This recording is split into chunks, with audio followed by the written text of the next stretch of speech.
It continues, my friends. Thank you for the massive, gigantic response on the last episode. We're going to come to all the comments and everything. We have a sponsor, too, where I am very excited about that. You can hear it in the music. You can hear my excitement in the music. Welcome back, Artist Journal, July 16th, 2025. Broadcasting from the inner half of the nervous system. My name's Adrian Pocobelli. And our sponsor, DU-VFX. DU-VFX. Detroit Underground Video Effects is basically what you're looking for on the App Store. We're going to take a look at it. It's DJ Kiro, our wonderful sponsor, and Detroit Underground, Chris Collins, on the designing the app. I'll do a little, What impressed me, I was going to say I'll do a little, it's not quite a demo, but I'll show you kind of just very basic on my phone. I think it'll impress you. But what amazed me as I was drinking coffee is like, I'm actually going to use that, and it's free. So that is in the App Store, iPhone, I believe iPhone only. So another reason to get an iPhone is to get the free app. So, okay, let's begin. We're going to take a look at that in a few minutes. Haiti Rockette. The wonderful Haiti Rockette. As I have been saying to myself the last few days, it's a vibe. It is a vibe, Haiti Rockette. And many of you will, I think that'll resonate with a lot of people who know Haiti Rockette's work. You really see it. I mean, you see it in works like this. I mean, what is this? This is a pretty, one could argue, a fairly simple work. This is taking basically some sort of animation structure and then putting maybe some PNGs on top that have transparent backgrounds and then just making it move. And that is the work. And so, as I was saying, kind of a relatively simple work. However, it's the mindset that really is the key, to Haiti Rockette's, vibe, so to speak. And you really see it in the glitch ROMs. I have one glitch ROM by Haiti Rockette coming up, but you really see it there. As I always think to myself, like it's tempting to call them, there are a lot of great glitch ROM artists, but it's tempting to see Haiti Rockette as a little bit in a class of his own, to a certain degree. And there are some great works, and we're overgeneralizing and everything. But you're going to see just another example, and their signature. Like, you almost wouldn't even need to know that Haiti Rockette will have designed the glitch ROM we're going to look at to know that it's Haiti Rockette. And not even from the little text, but just purely on a visual level. And I would just add, well-known kind of, artist on the blockchain, but I would argue perennially underrated. Has a great collector base, but really, to a large degree, I think it's overstating it to call a diamond in the rough.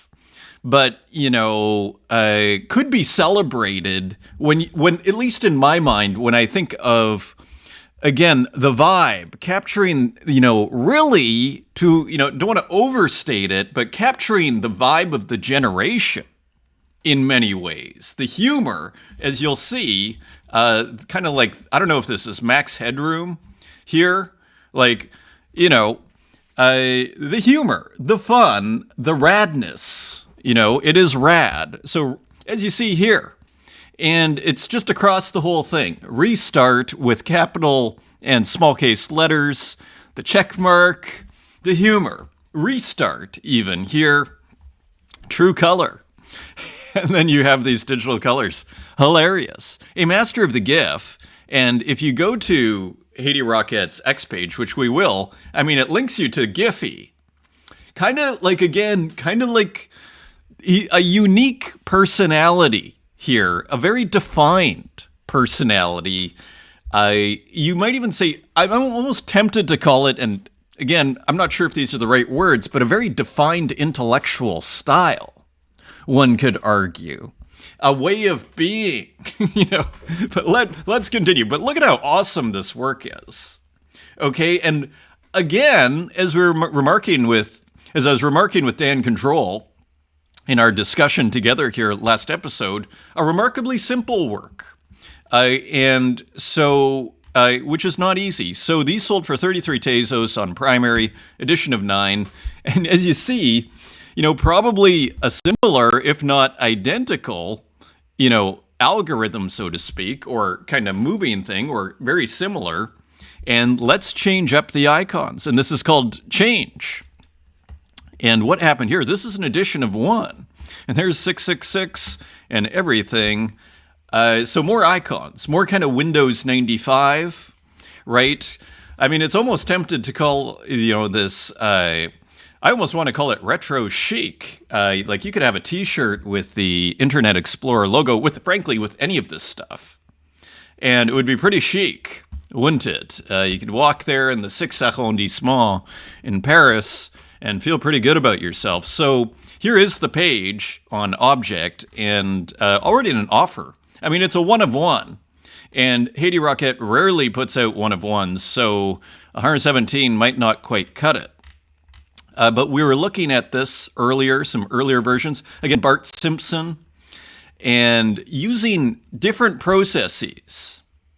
Kind of like a true digital artist in the sense. One way of approaching it, like, again, I'm kind of back to remarkably conceptual.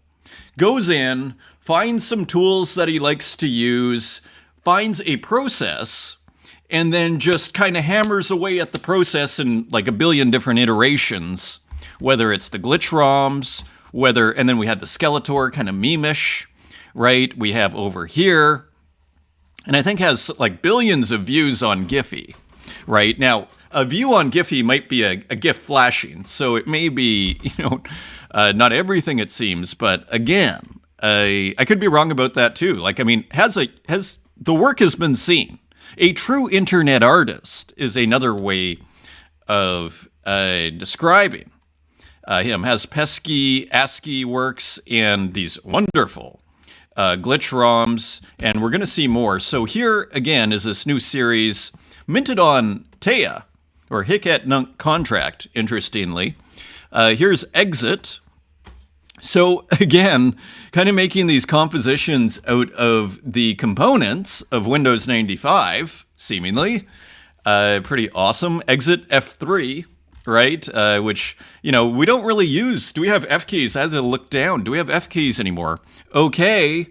You can almost hear like the sarcasm in the voice on the button here.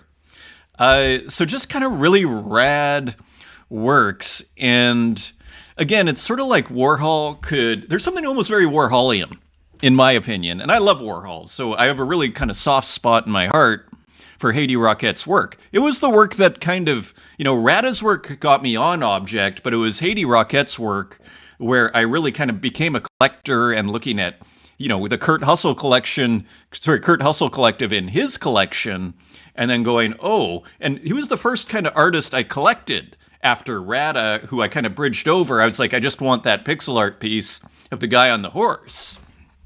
Spending way too much money at the time. So look at this. In today's Bitcoin, who knows what that would be worth, what I paid. All to say, network, so rad. Edition of 3, and then just going, MIRC channels folder. Interesting. So not exactly sure. MIRC. So all to say, just more, what seemingly seems to be Windows 95. And again, collectors coming in. So really, usually what Haiti does is here mints 33, and then will burn, gives you basically a few minutes. You don't know how long, maybe an hour, maybe a day to mint the thing, and then before you know it, it's gone. So you kind of have to jump on your opportunity to do it. So that is cool. Here is a glitch ROM. And, it's not like it says rad all over the place. It doesn't say Haiti Rocket, but visually it does. Visually, this screams Haiti Rocket. And that is a real I would argue, accomplishment. And again, it's just completely distinct in such a kind of a, you might say, a somewhat universal or, a genre that is used by a lot of people. It's not that easy to be totally distinct and signature, I would argue. This is gorgeous. This is totally gorgeous. These are the kinds of works I started to collect on Object, were the glitch ROMs. If memory serves, 23 Tezos, so pretty reasonable price. That was 3 days ago, 9 editions. Look, it's usually there are 10,000 minted. Here, minting, I guess, just 13 and then burning whatever didn't sell. But sometimes we do like 10,000. So there's always like humor. Again, it's rad. It's a whole, like sometimes the art, you think of DALL-E, you think of machine. Sometimes the art includes the personality, right? And oftentimes the personality is a part of the, whole package, so to speak. And here it just oozes personality, and has been doing quite amazing, I have to say, on X. And has also, I think, just posted recently, was like the 5th or 6th day in a row on Object's top 10 sales. So look at this, 110 retweets, 21,000 views. This is a rad work. This is from, I think, maybe a year ago or so, these Amiga works. Just incredible. And has been doing quite well. There's the Kurt Hustle Collective. We're going to look at that. Another brilliant work there. Thank you, Daggy D, for sending me a copy. It goes out in the middle of the night there. And thank you for thinking of me. Very nice. And so I was just going to show you here, 54 retweets. What else do we have here? 68. These are doing, 333, for the one we started with here. Maybe it's that rainbow color that does the extra trick. It's kind of, you can do a whole kind of visual analysis, so to speak, on that, why this one? It's the same algorithm, it's components. I think it's the rainbow, if I had to subjectively think about it. So, all to say, it's wonderful to see lots of work coming out from Haiti Rocket, awesome artist. Big thank you to Julian on Object, picking up the work from the Linda Liberté at Primavera Digitale, 450 Tezos. Nice sale for me, and I'm very happy. So thank you for purchasing the screen memory. Always encouraging to make a sale. Annunciation, which was displayed in Florence there. So big shout out to Julian on Object. Here is our sponsor. So this is DU Underground, DetroitUnderground.net. This is their website. Now, just to give you a taste of the website, so as you see here, so you press P to play, but really what you want to see is the app, which Detroit Underground on Instagram puts out. Again, I'll show you. So this is actually, as it says here, Rosemary Loves a Blackberry from Legendary Pussy Riot, rocking the DU-VFX iPhone app. So they're probably making a music video. Now, let me actually show you. This is the app. It's pretty awesome. So let me just show you, actually. That plays. I brought it on my phone. I tried it out. I was so just to give you a small example. So here is, let's say, something that's been glitched out. It's basically a glitch effects app. And if you're looking for different kinds of glitch effects, sometimes people will use the more popular ones. Here's kind of a, maybe more obscure, at least for the time being. And then you can just hit random. As you see, it's pretty good as far as all the variations. And then you can do blend, and then you can blend it with your original image. So that is pretty cool. Again, a very, for those that use glitch, it's beautiful. I just did that. It's like save, and then you can save it. You can save still or do videos. So it's awesome. So it's for all here, and here again, Detroit Underground. So DU-VFX is the hashtag if you want to see other people's work, transform any video into extreme digital art. And so there it is. And you can get it on iPhone here. And here it is. App Store preview, DU-VFX, video glitch effects, and more. Chris Collins, and of course, Kiro being associated with the Detroit Underground. It's free. So big thank you to Detroit Underground, Chris Collins, and DJ Kiro for sponsoring this episode, our second sponsor. Go check it out in the App Store. If you have an iPhone, it's free. And we're just scratching the surface there. But you see in that little demo what's possible. Let's go to the comments on last episode. Thank you for the support. And let's look. DJ Kiro, thanks for showing stick. Thanks for all the support lately. Love going shopping while watching the show. And of course, Kiro has, been on the show for years now, and the video paintings were a huge breakthrough, and have been a huge fan of those for a long time. Thank you, sir, for the support. Sabato Visconti. So we have a response. So, of course, we're discussing last episode the Sabato's, what did we call it? Maybe it's in here, Brain Rot. Brain Rot Nation show, Poco. And we're discussing, are we rehashing modernism? An interesting question that Sabato brings up. It's been such a hectic week for me in terms of travel and work. Tell me about it. I mean, it's mid-July. We should be relaxing on some, Spanish beach, but I'm incredible. Like, I don't have enough time in the day. I wake up and I work and then I go to sleep. It's crazy. Anyways, let's continue. I'm still catching up on episodes. But thank you so much for covering Brain Rot Nation on your journal, and also for touching on my polemic about rehashing modernism.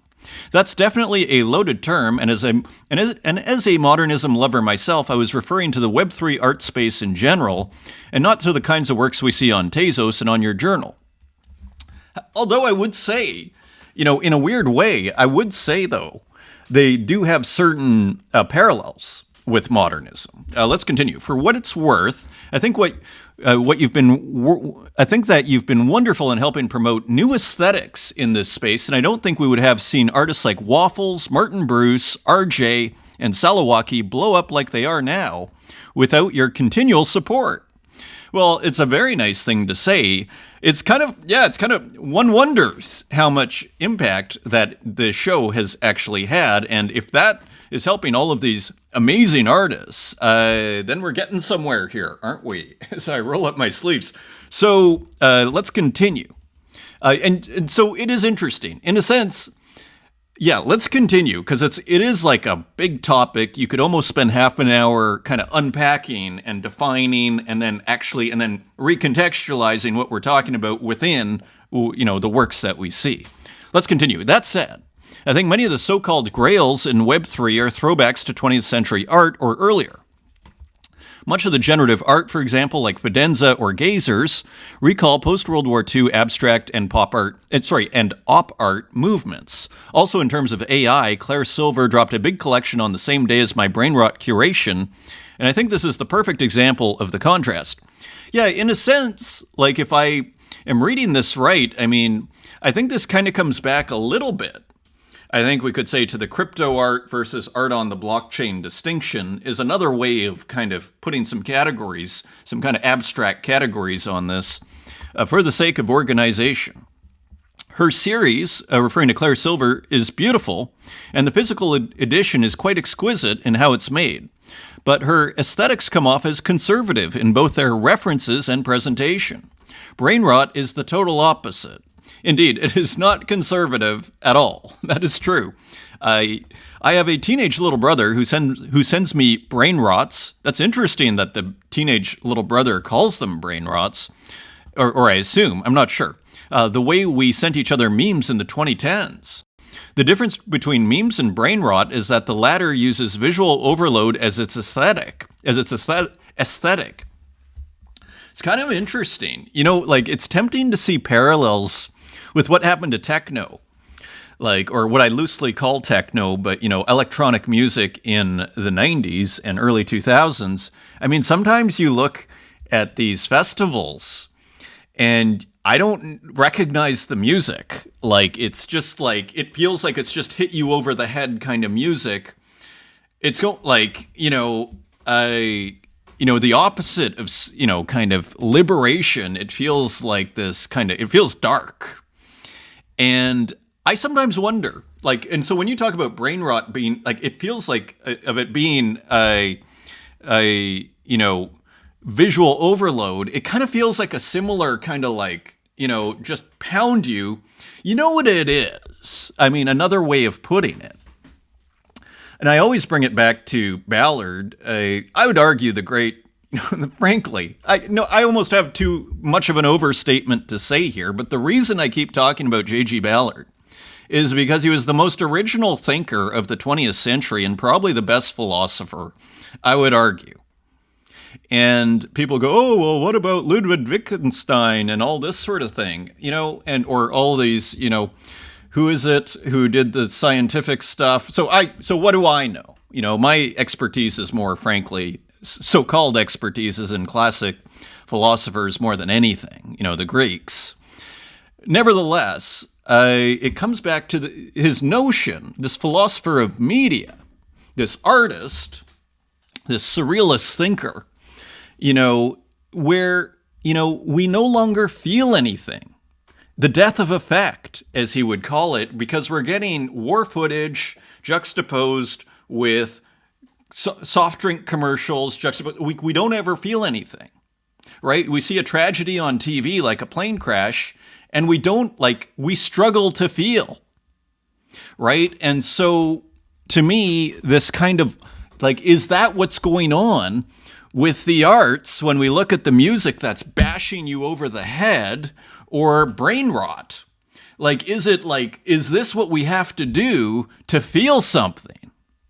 Like, and so, anyways, that's kind of what it makes me wonder.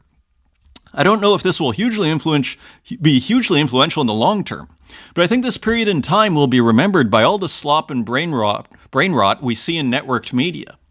And I think this is also actually a very interesting point. In a sense, Sabato is saying here, I don't think this is necessarily going to be some sort of canonical, aesthetic, although it might be. It's more a reflection of our time and a kind of commentary on our time. And so it's like when people are trying to understand the consciousness, what's going on in inner space, so to speak, for humanity in 2025, they can actually look at this art and say, okay, like this will give us something to reflect on as to what was going on. And then you can wax poetic about, well, is this us struggling to feel something? Sorry for writing a whole essay. Well, do not apologize, my friend. Thank you for commenting in detail here on the program. But I just love this discussion. Indeed, so do I. And I think people love that title. Are we rehashing modernism? Which was basically, from Sabato's thinking and tweet. Hope you have a great weekend, fam. And thank you. Thank you for the wonderful thoughts there, Sabato, as usual. Kyle Flemmer, cheers for sharing my works in progress. You're welcome. That's totally something I would do. I've been thinking about starting a new collection for stills selected from my ROM corruption practice, leaning toward the more abstract of things as a way to distance the stills from both the animated works and the games themselves. Yeah, like, again, I'm kind of back to, okay, and then you take your DU-VFX app, you load up one of those stills, and then what happens, right? It's kind of like effects on effects, as we like to say here. Where are we here? Many of my favorite frames from the raw recordings don't even make it into the final animation, which always feels like a missed opportunity. Yeah, it's almost like one of the dilemmas of the digital artist is it's kind of like an embarrassment of riches, so to speak. It's like, oh, actually, I could do 7 different versions of this.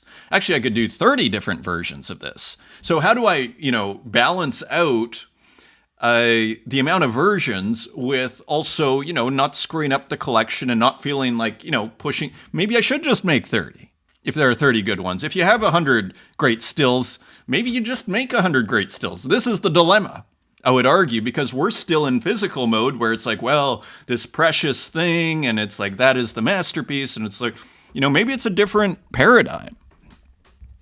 Thank you for the comment, Kyle. Very interesting. Santiago, very interesting point you've made here. Santiago Orozco. It might explain why usually the last chapter in art history books have a lesser appeal. It's always a pleasure to watch your show. So this is super interesting.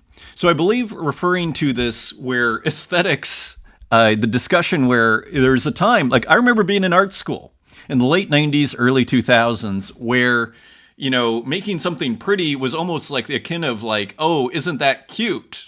And I think I used the word quaint last episode. Like, oh, that's so cute. You're making this pretty painting, as if it's like superficial, right? And it can be.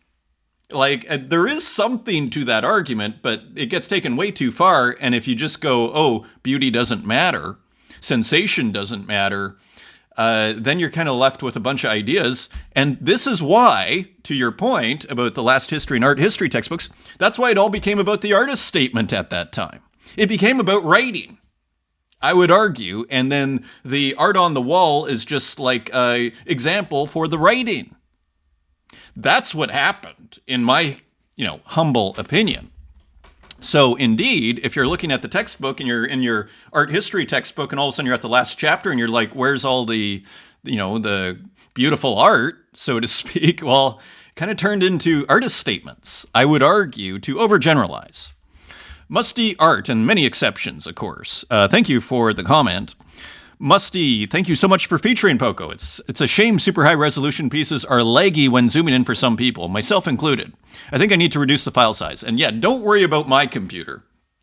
But it was gigantic. I think it was 20,000 pixels. So for me, just, because of my current technical situation and limitations here, I can't just, I risk the whole show getting crumpling in front of me if I load up a 20,000 pixel file. But I would just stay true to the ideas in your work. In a sense, it makes it kind of original, making it that huge. And if you can make it that huge, you can print it out pretty huge, which is also interesting. So I would just stay true to the work and the ideas in the work. But I love the idea of the viewer exploring the piece zoomed in. Yeah, I would embrace it, frankly. It feels like it adds more value to the viewer if it comes with a free adventure. I thought of this while exploring the piece Elephant Monster. By time while zoomed in, another person who makes gigantic works, often 10 to 15,000 pixels. The solid background makes exploring zoomed in almost feel like exploring a map of the ocean of space. Anyways, great video as always. Thank you. And thank you for commenting and wonderful work, Musty. On Twitter, nice, amazing response there. 76 retweets. Thank you. Daggy D. What a show, Poco. I enjoy all of your videos, but this one really stood out. The way you're able to unpack the work of Dan Control is such a joy to watch and listen to. I also completely agree with everything you said.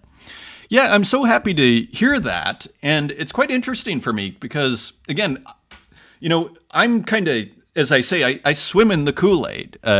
Shout out to August Ground. I'm so deep in the Kool-Aid and drinking the Kool-Aid and swimming around that, it's almost like I've been having this conversation with myself about Dan's work for, years, right? 2.5 years. So for me, it's like, I don't want to say obvious, but it basically is. And so it's nice that what is just kind of, that conversation is worth something to people. And I'm thrilled about that. So and I think Daggy D already kind of picked up on a lot of what's going on there, but I'm glad you enjoyed that.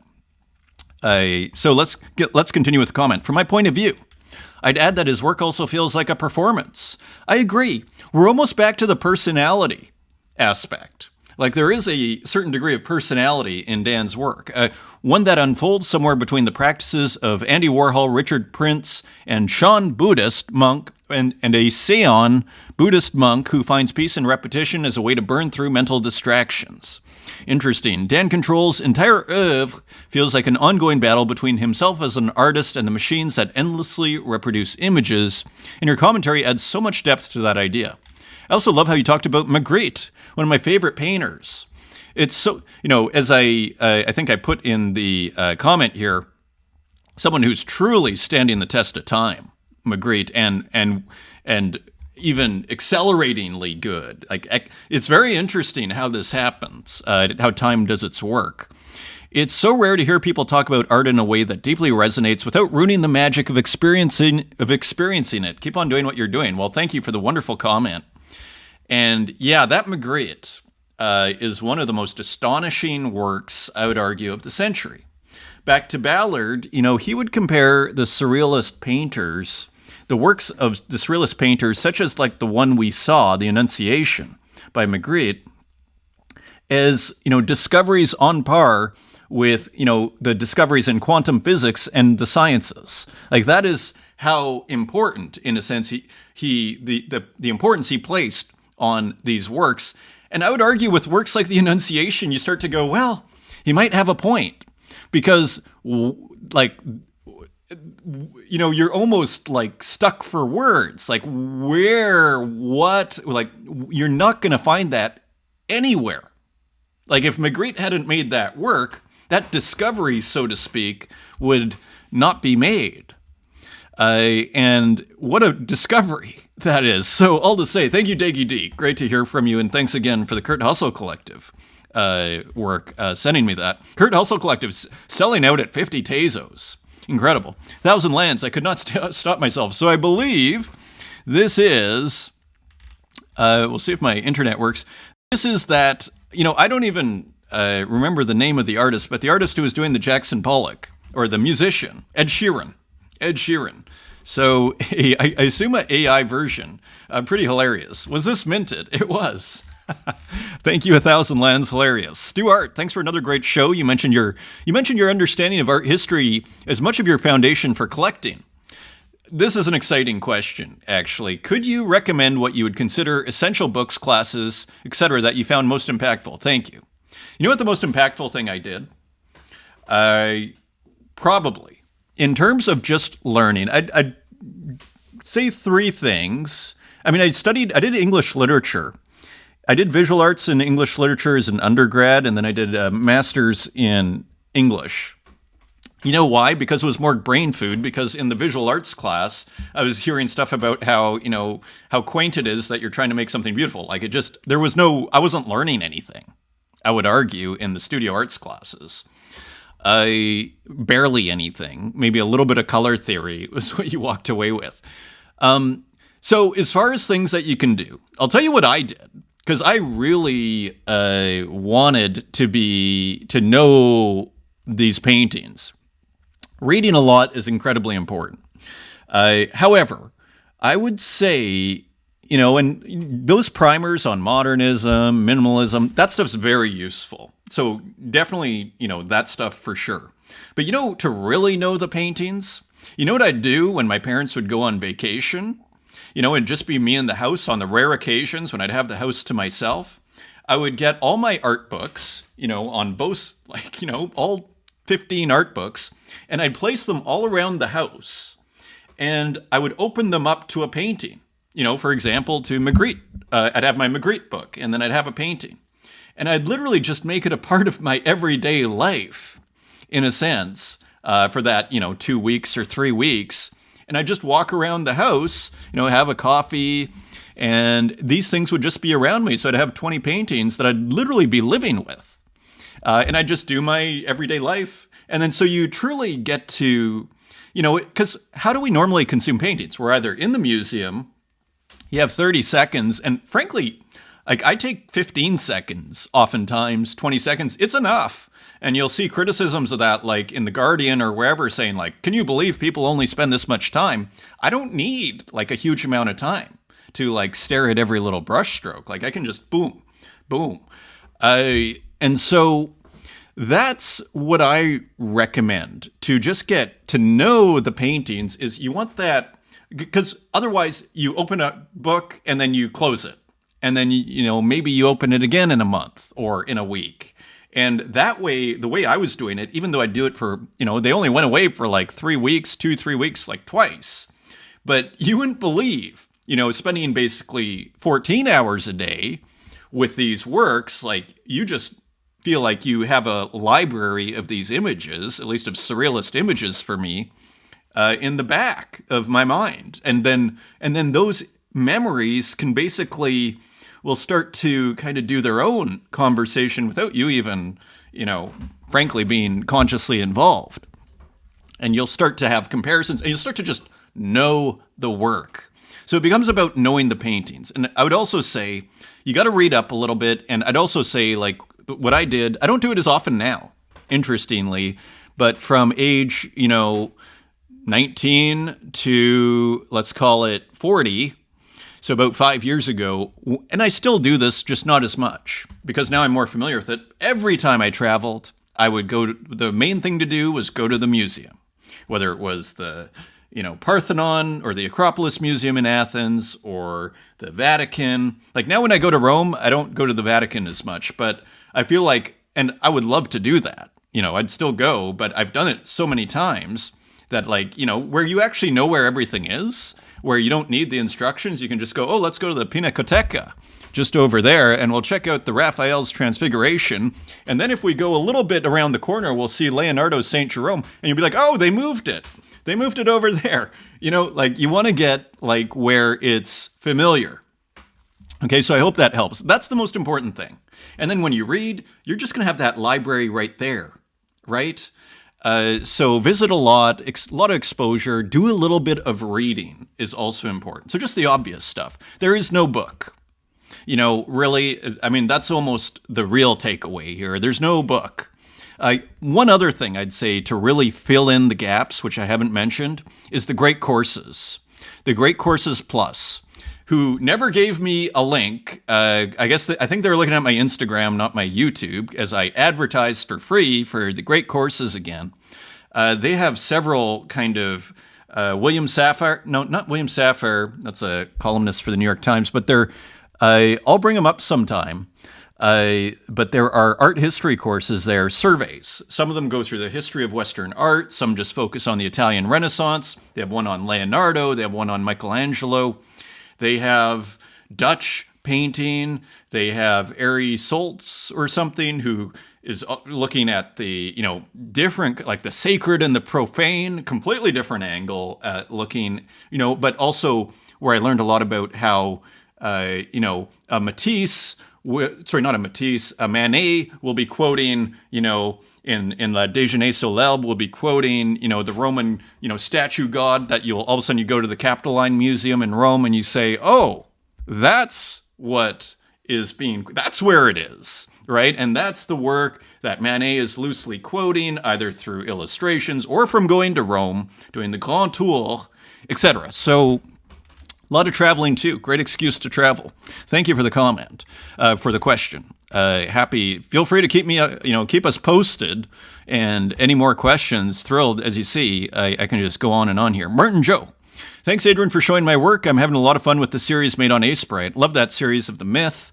I love interpreting and adapting other artists' styles to my own to make portraits of them. Amazing episode. Thank you. Great to hear from you, Martin Joe. Great work. Pedro Jose. Let me brighten up your timeline with some color. Just dropping this piece, blurry shader on object. Thank you very much, sir. A little bit, almost looking like a version of David there, which is, of course, in Florence, as many of us know. Grace, you see the positive in everything and everyone, Poco. Well, glad to hear, Grace. Another nice comment from Grace. Great to have you watching. Sebastian Sestero, thanks for the mention. You are welcome. Doing fabulous over there. There is Kay. Thank you for the comments. Great to hear from you. Brian McAllister, the person actually who put on the Primavera Digitale show with others, part of Linda. Brian McAllister, co-founder of Object. Thanks for the mention. Love the show. Thank you, Brian. Great to hear from you, and thanks for the support. No Hygiene. Thank you for the comment. Wonderful artist. I believe we have a few from No Hygiene. This episode, Braindead, I appreciate the highlight. You're welcome, wonderful pixel artist. See-through, just in time. Happily. Glad to hear. Regno Di Blocchi, thank you for the comment. Human Boy. I feel your lost time would be more than happy to.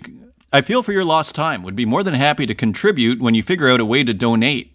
Perhaps a new computer open edition artwork would also be a great way to raise. Also, thank you for sharing my sandwich. That was beautiful. Thanks for sending me one. I make my living on those things. Felt criminal not to make art of one. It's beautiful. Thank you for sending me one, by the way. What was I going to say here? Oh, yeah. So someone was saying, oh, you could, I can't remember, like Luke 500 was also saying, oh, open edition.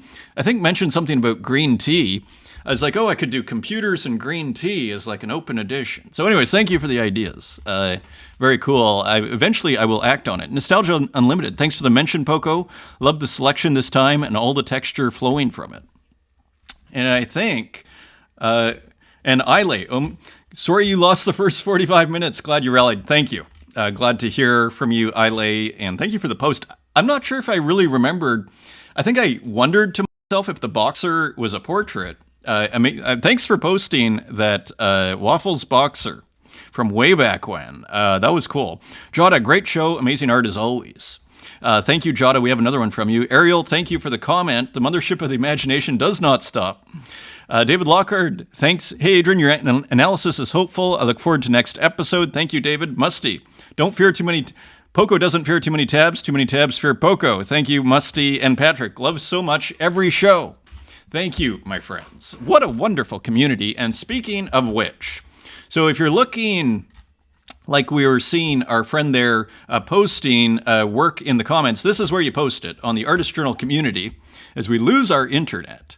But my friends, I am a tried hand here at this point. I was going to say, let me see, and we are going to connect to the phone because we are professionals here. And despite, I can't wait to actually have good internet. I mean, that's going to be exciting. And so here we are using our phone internet. All to say, Artist Journal community has hit 1,000 members. So thank you everybody for sharing here and regular. This was pretty awesome. And regular, I just brought this up actually. So I do come here and thank you, Ramina, for very nice comments as well. And here are some works by Ramina. And so thank you, everybody, for posting in the community. As I always say, if you want to get on the radar, if you like the show and you want to be on it, that's your best way. And, you know, if you just keep, it's one a week and you keep doing it, eventually it's going to happen. Dan Control, I have no words to thank you, dear Adrian, I have no words to thank our dear Adrian, who, as he said, has been with us for years. Years of study and research together among creatives and amateurs in the truest sense of the word. Thank you so much for every single mention in these warm episodes. There's nothing more beautiful for me than hearing you speak and reason through my work, capturing every single thought that comes to me before I think about a piece or a series, while I'm working on it, and after it's finished. I mean, you can't hope for better comments, the artist commenting of this work here, and saying that. So thank you, Dan Control. Wonderful individual who I met in Rome not too long ago, who I am sure I will meet again. Sometimes I wonder what we'll create in a few years, who will be there, what will happen. One thing's certain, change inevitable and necessary to nourish our desire to create and express ourselves in the artistic field, but also in the bureaucratic field, together. So thank you, Dan Control. Awesome to hear from you. I thought this was a cool quote, NB Noah Bolanowski, quoting Keith Haring. In 1987, I want a giant screen so I can create huge computer-generated images and change the scales of things. Even better, something that would allow me to project images onto the sides of buildings. And you know what's interesting? This was kind of the dream to a certain degree. This was the solution. And I was almost, joking with myself. It's almost like the gentleman's or gentlewoman's graffiti. You put light on a wall, but it doesn't hurt anything. And people can get mad. Maybe they even fine you, but really, what did you hurt? Unlike actual graffiti, where it's like, it's not always wanted, right? So I thought that was pretty cool to hear that. Mudtooth, not going to lie, he makes a solid point. So here, Bored Ape Yacht Club's global image needs to be repaired so the entire NFT narrative can shift and thrive again. Pudgy only does well because most see them on a day-to-day basis, don't even know it has to do with NFTs. Once they do, they scoff and laugh. Entire NFT narrative must be fixed, and the only way to do that is sending Bored Ape Yacht Club to $1 million. And this person agreeing. I mean, I just say, like, you're going to be waiting a long time. It could happen. I mean, don't ask me for, prognostications on what will go high in the crypto art market. But I mean, is that what we need? I'm not sure. Like, I actually think if Bored Ape Yacht Club once again became the centerpiece, I think that was part of the problem. I would actually argue, as curators around the world and just artists go, well, not sure I want to be associated with this, or I'm not sure I like what's being celebrated here. I don't think this is my thing. So I actually think it's the exact opposite. It needs to go to new visual narratives that are, frankly, have more visual credibility, I would argue. I dare say. OpenSea, so Big Belly NFT. OpenSea removing the deals feature is incredibly disappointing.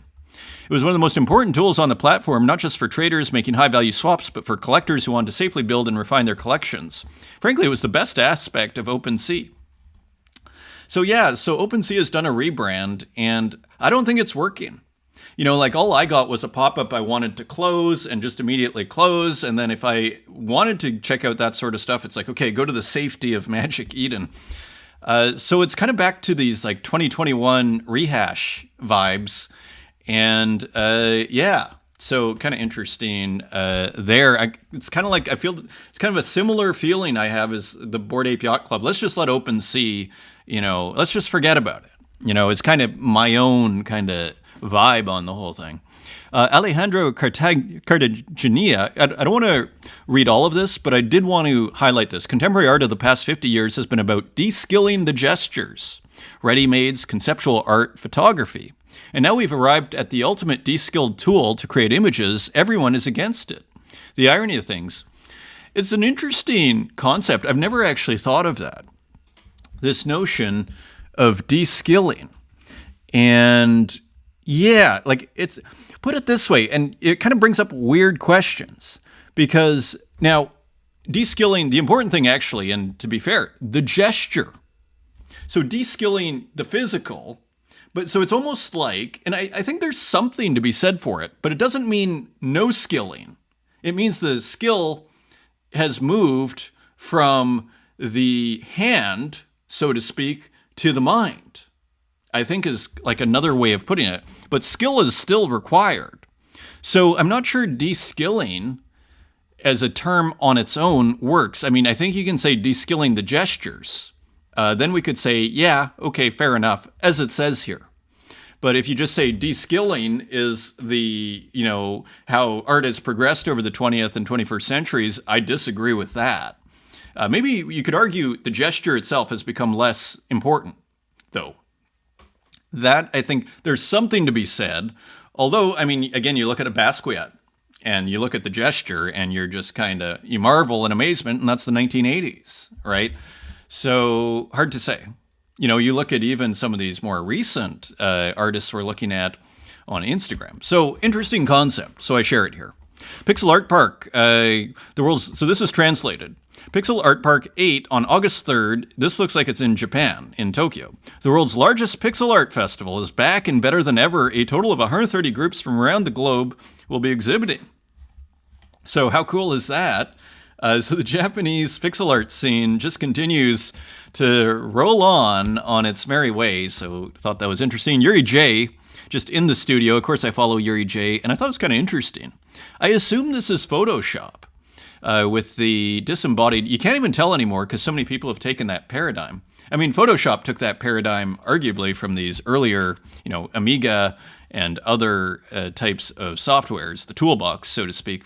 But here, anyways, just a, clues for Yuri J's work in the studio. And this was cool, too. Nicholas Sassoon, it looks like the series, the RGB studies, are slowly ending. So we can't go through all of this, but I thought we'd scroll, and we saw the work in progress here. So quite a beautiful actual description here. And comparing it to George Seurat's Pointillist paintings, I think that's fair enough. And here, different kinds of grayscale. Here's up close what it looks like. And we've looked at a ton of these things on this program. There's a final one I want to show in the frame. So of course, go check this out on Nicholas Sassoon's feed, but there is, we're getting closer. So here at the Vancouver Art Gallery, but this, and so not sure. Okay, so lots here, and there it is on a projector. But this is what I want to show. Look how good that looks, even on the 9x16. That's for Hef Gallery, so 1920 by 1080. It proved to be quite a challenge, but very cool display here. So that's where I want to get to. So go check that out. Kristen Roos. So this is super interesting. Of course, Kristen Roos putting out all sorts of cool kind of retro software tools and everything, making it physical. There, Kristen Roos at work, playing with pixels here quite beautifully and getting those colors quite perfectly. So just very interesting there. Interesting. And here's Walk. There, of course, is the Colosseum in Rome, and beautifully done. And there in the studio, a physical, brilliant artist. And look at that. That is how Walk puts out a print, he puts out a physical work. So you can buy this on July 21st. And look at how professional this is. Certificate of authentic, basically like a stamp. Like if you look at Warhol's, there will be a stamp on it, like this, like an embossed stamp. So very professional with Walk. You can tell Walk's a serious artist when you see stuff like that, and just with everything we've seen with Walk. We have a work that we're going to see this episode, Rata. We're already at 51 minutes. We got to run. Rata, GM Sovereigns, work in progress. Wonderful. Look at this work in progress. Beautiful, physical from Rata. Of course, I follow Rata. That is a glitch on X, and here, it's hard to tell if this is the metaverse or this is real. Tezos and the Artist Journal, thank you for posting in the community. Our major inspirations. I hope to give back and inspire in return. As I believe I replied, you already have, sir. You actually got me on the Tezos platform. So you have done your work, but always looking forward to see more. Look at this, No Hygiene. This is posted by Unknown Collector. In the great feeds that Unknown Collector does, posting art almost daily, if not daily or often. Look at how hilarious this looks. This is like the perfect frame here for No Hygiene's Angels, and even this fourth work here, not even looking like No Hygiene. Of course, we have some works by No Hygiene this episode, and nostalgia. It all used to be so simple. You know, Roon Toon brought up this idea a long time ago, or not that long ago, actually, on the Spaces, to do a digital art show using just stuff like this, old displays. How cool would that be? And I'm sure it's happened in some respects. In a sense, RGB Montreal, which is going to happen this year, is another, represents that. But the iPad, not the iPad, what is it even called? I can't even remember. iPod. Okay, let's begin and pray, my friends, that things work. So here we have Kazuhiro Ehira. And we will try and get back on the regular internet here. Pray for me. We're not going to worry about it, though. And let's just see if we can get that working. Will it work? So this is Kazuhiro Ehira, and so it's great. I'm going to move to a different city here soon, and we shall see how this will improve the show from our internet situation here. I'm going to go back to phone, and it's just going to be what it's going to be. I'm concerned because we have some Zozo works, which are right coming up here. So we may have to load those first. Anyway, here's Kazuhiro Ehira. And it is slow to load, but it is coming, as you see here. So there it is. New work. Awesome. This is on Tezos, edition of 1. Going for 80 Tezos. Pretty reasonable. Let us see what happens here. They may already be loaded up. We may have gotten lucky. Zozo 4 Seasons. Commissioned by Absurdity. I celebrated too soon. So let's see. Apologies to the artists here. Look at how awesome this is. So this is spring, and we can enjoy the stills here. Kind of wonderful framing device. You know, you do learn about Zozo when you see it broken up like this. Interesting audio, almost like rain. Here it is. Beautiful. Let us continue to summer.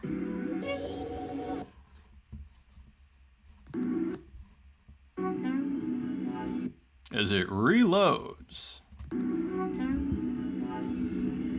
Interesting keeping the Photoshop canvas at the bottom, or some kind of canvas, but then changing it over here.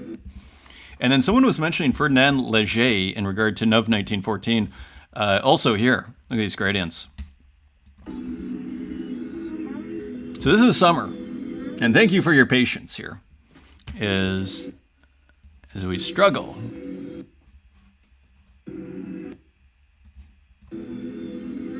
I am moving. October 1st. I am very excited about that, let me tell you.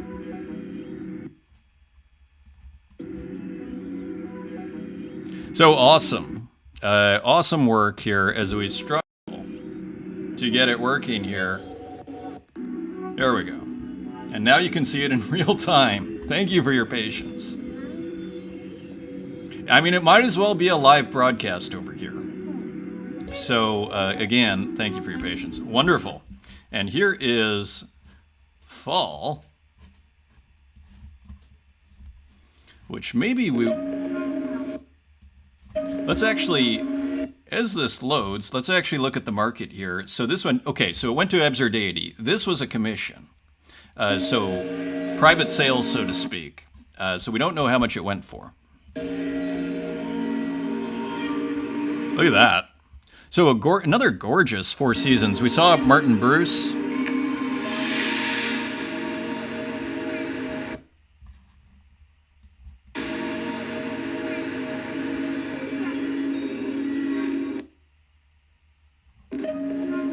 And there it is, as it should be. Look at that leaf.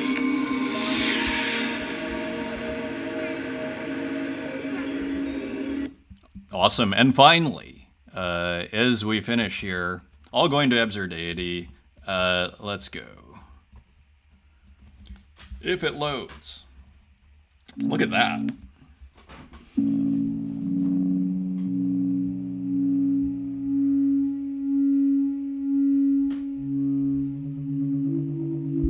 Oh, a very Brian Eno sort of vibe on this one. The Pearl? Is it the Pearl?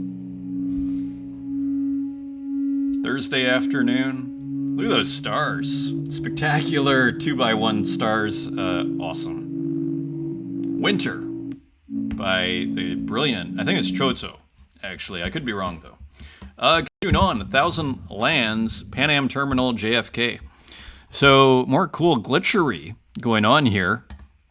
Again, playing with this kind of 1970s airport vibe or theme, or Golden Age of Air Travel, 1960s and 1980s. Edition of 1 for 45 Tezos. It's available. Boeing 747 Cocktail Lounge. Cool subject matter here, as we see, and cool rendition here, kind of combining pixelation that's kind of blurred out. Kind of looks like AI as well, and then just these interesting big gradients. Cool work. Photoshop and AI. Here's Dan Control with a tiger. I think it's the jumping tiger. How effective and powerful this innovation is. And this is why I'm kind of so big on originality, because now someone could do this and be like, oh, look, I do it too. Well, Dan Control, as far as I can tell, was the first. And this is like, it's awesome. It's so brilliant, you know. So look at this. I think this is an iron, you know, and look at that color on the green. So really cool. Again, bottom aligning, horizontal alignment at the bottom. This was quite brilliant too. More brilliant work here from Dan Control. Here are these e-cigarettes, and this is the vape smoke or whatever. Just one solid gradient going from gray to zero. Just awesome. Very cool work here from Dan Control. One more, and I'm not even sure. I try to fill in spaces, so just repeating here and keeping them all kind of horizontal interestingly, not putting them on angles or anything. So just cool. Dan Control, keeping things interesting. Let us see. We have more video. Journal of Sleep, Kurt Hustle Collective.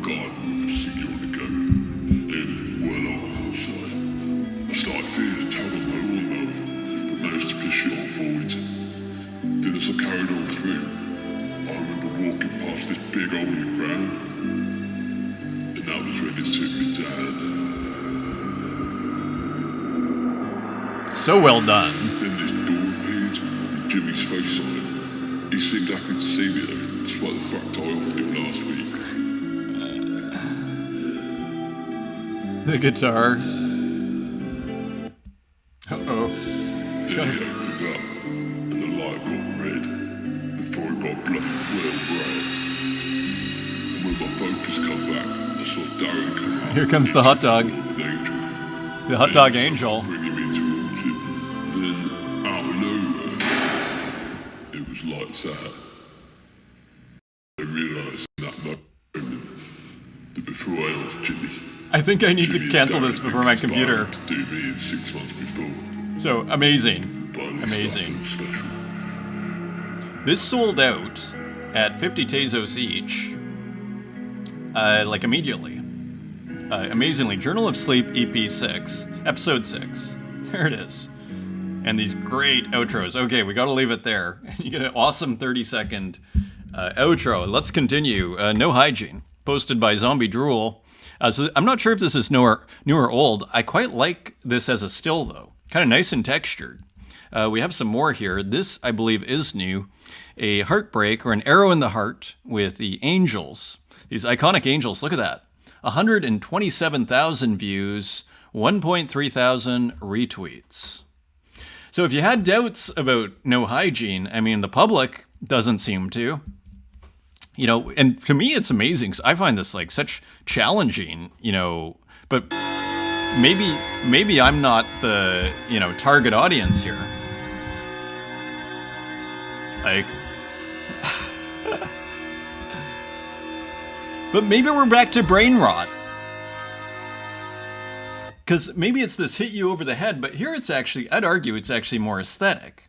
You know, like, it combines aesthetics with, you know, the zeitgeist, one could argue. Wild, wild work. Okay, we can't hear the whole thing. That is posted by Fellowship, so part of their launch of their group show, I believe. Here's Formless, It's All Mine. Who Wrote Our Song by Taylor Swift. So this is a huge file, so I'm not going to zoom in. But again, kind of looking like AI and video games combining here. A bit of a No Hygiene vibe. Not sure. So Formless. This is on Object, so kind of a wild piece here. Here's Mo, S-H-I-T, as I say, first time. So, of course, been posting experimental work here for at least a couple of years on Object. So I kind of thought it started to fit in pretty well with some of this other stuff. So very cool. Enigmatris. Here is another ASCII work. And this is, again, playing with these silhouettes and some animals. Nice piece there. Here is Mumble Boy. Okay, good. We have that loading up. I'm not going to make it large other than doing this. So this is on Rodeo. 5 minted there, so $1.50. So kind of tricky if they are still charging the same amount. So anyways, all cool. So digital and photography in combination. Here is Renniefish. Gorgeous green work. Kind of has a nature vibe to it here. And see some Japanese or maybe Chinese writing at the top. I'd assume that's Chinese, actually. Cool audio. So edition of 1, that is 330 Tezos on Object. We're going to leave it there. Very cool work. Here's Skamra. Good afternoon. So some newer works here. And as you see, the colors kind of fading in and out, and this kind of a more detailed pixelation. There's something kind of qualitatively like different in some of these. You know, the experimentation continues. Let's put it this way with Skamra. Same here. It looks like a body, but you're not sure, which is pretty cool. Actually, the cool ambiguity there. So continuing to push things forward. Here's Kanik Zapata, Jiro raiding his car. Look at that. So pretty cool canvas here of someone in a car. Midjourney output with cellular automata. So now adding Midjourney to the cellular automata. Here's another one combining AI and custom-made tools using Python, if I am not mistaken. Someone playing a saxophone, Sasha playing the sax, and Francis going to work. So pretty cool series here by Kanik Zapata, edition of 12, and still available at $5.54. Here's Walk, picked up, or another 8 hours to go on this, 30 Tezos. Deggy D has a bit on this. So this is emoji with sunglasses, nice and small. You know, I'm tempted to bring this into Photoshop and see how large this is. I'd assume 64 pixels, but not sure. Here's RJ, content creation protest, pixel painting GIF. So here we are. So the phones come back and we see what looks like a protester with maybe blood all over them and kind of a GIF and taking a still and animating it. And here with some phones complementing it. And that is edition of 10. So RJ continuing to tear it up. I think this is on that newer platform, so not sure what they're minting for on primary. But on secondary, I mean, did any sell? Nobody's selling. Interesting. Here is Salawaki, who of course I follow. Cool portrait. Nice self-portrait of Salawaki. This is great. Love it. Cool still. I'm not sure if it's minted, but I think it should be. Ed Marola, girl dreaming of a unicorn at an impressionistic garden. Okay, love the color here too. And you see just a little bit of the dithering. And so cool original painting here by Ed Marola. And how's the market doing here? Selling out at 25 Tezos, at 15 Tezos for edition of 20. So cool, 300 Tezos, $200 US, not bad at all. Nov 1914, and this has been posted but not listed, maybe waiting for offers. So a few new works here by Nov, and that cool little line coming through it. The fuzziness, the enigmatic aspect, kind of looks like a landscape, but kind of impressionistic in its own way. Kind of a digital impressionism of sorts, and here combining it with some of these columns or these frames that have moved into the center of the canvas and kind of looking like abstracts here. This went to Unknown Collector for 110 Tezos, and here this went to Ever, also known I think as Rare, for 134 Tezos. So Nov continuing to tear it up here, making great sales every day. Here is Uxine, with what almost looks like the Monopoly guy, but the Grim combined with the Grim Reaper on a bat. So almost looking like Detective Comics. Here's an earlier version. So cool work here from Uxine. And here is The Myth, just the two of us high above the world. How are we doing here? An hour 7. So we got to speed up here. Beautiful, fun work. Look at that color. Look at those shoes. Rad work by The Myth continues using, I believe, Procreate, edition of 10 for 20 Tezos. The Madness, another wonderful work. You see the red in the eyes, almost that orange neon red. The yellow sky, the hat, the mask that's blue. Brilliant color work there from The Myth. As usual, L'Inquisiteur with a couple of new ones. This is a mermaid. Very beautiful work here using Santiago or Times waffle tool. And here is, I believe, Achilles. Is that Achilles? I think that's Achilles. And that is an edition of 6, and that is now 25 Tezos. So more wonderful paintings here from L'Inquisiteur, selling out at 8 Tezos each. Very cool. Here's Pablo Chirone, Tau Tau Unk, so out of Argentina. Very interesting artist, has been around for a while. And very consistent in kind of the texture and the colors and just the style. Very interesting artist. Here's Ed Woods, who of course I follow. Do It, Quit, Do It. Nice margin here, great colors. Pesky artwork. Here's Hisa. Hisa Chan, 55 Cute, with a pixel art washing machine. As we continue here, Anis Abdin. Here's Vostok Station, 16 colors, pixel art in MS Paint. Kind of looks almost like the moon here. Cool screenshot. Here's Hermipe with some music instruments in Hermipe's totally signature pixel art style here. Amazing. Totally amazing. Super cool style. Here's another one by Hermit Bey for the CRA News Review, also looking like music instruments. And here in the summer with the umbrella, the sunbrella, very cool. Mech.txt, beautiful work here. Great color. Love the color here with this yellow sun and then red river and the little tower almost blending in the MS-DOS series. Jovan, Just Rain. A fun one here. Beautiful pixel artwork from Jovan, edition of 10 for 5 Tezos, and still a couple available, I think. Here's Muji, 4 Tezos, edition of 22. Nice two-color pixel artwork here, kind of looking like a portal. Thorned Gate is the title. Here's Nicholas Dietrich with a brilliant work elsewhere. I just picked this up for 25 on secondary, missing it on primary. There is another at 25. Love the green. Kind of had to get this, and love where the animation is. Love the trees. With every one, it evolves. Cool greens, and probably just changing the opacity on the greens. So cool work there, edition of 20. Here's Jean Provencher. So here's a green version, kind of this Doom gallery, so to speak. Let's continue.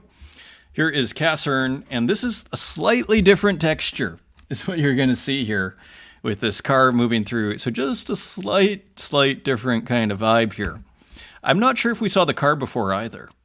So Cassern, keeping things interesting. Here's Murakit on Zora with a cool pixel artwork.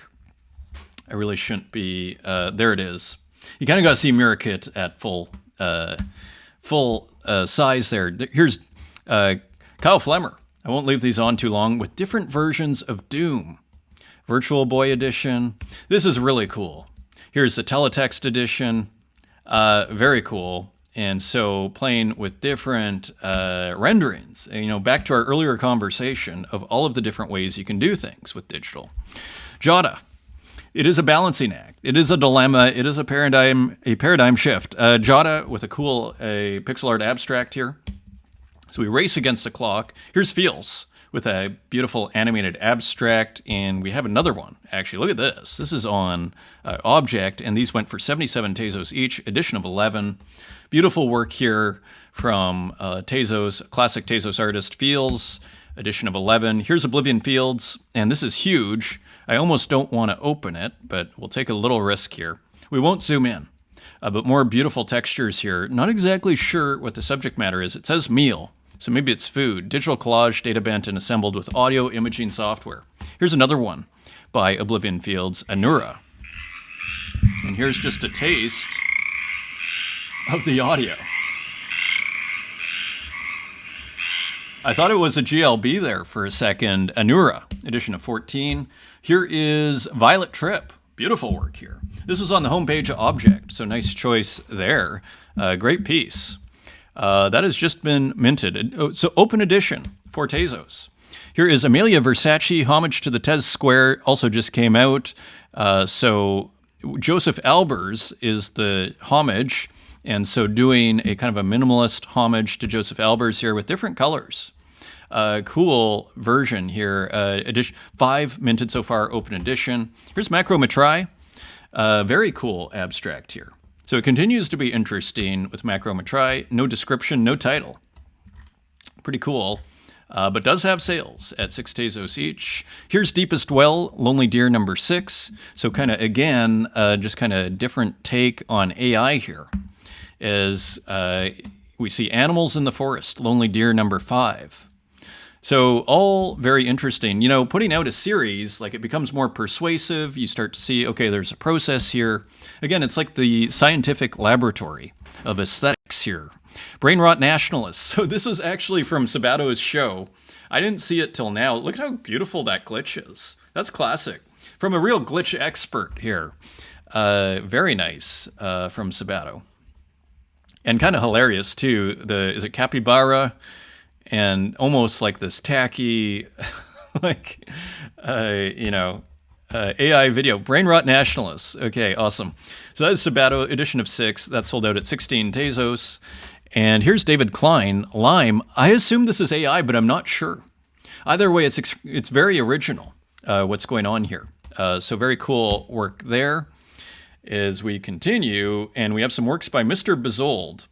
So John Bezold, look at that. I think this is a great AI art series. I think it's flown completely under the radar. Edition of 1 for 10 Tezos. Here's another edition of 5 for 2 Tezos each. Just great AI artworks here. Digital paintings. So basically putting in, here's the McDonald's. I think, yeah. So I'd be posting more on Twitter because I think these would actually fly out the door, at least so I think.